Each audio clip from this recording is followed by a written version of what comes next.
நெஞ்சம் என்னும் கூடு அதில் நெருப்பு வைத்ததாறு, துன்பம் வந்த போதும் அதை துடைப்பதிங்கு யாரு? கலங்கும் போது சேரு, அது தெளியும் போது நீரு. கடவுள் போட்ட கோடு அதை திருத்த போவதாறு?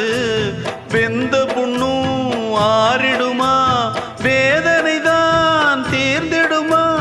விண்ணுக்கும் மண்ணுக்கும் சம்பந்தம் உண்டுன்னு சொன்னது யாரு? அது மன்னவன் பேரு.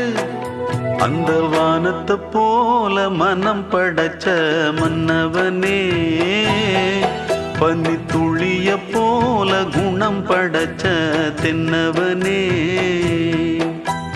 மஞ்ச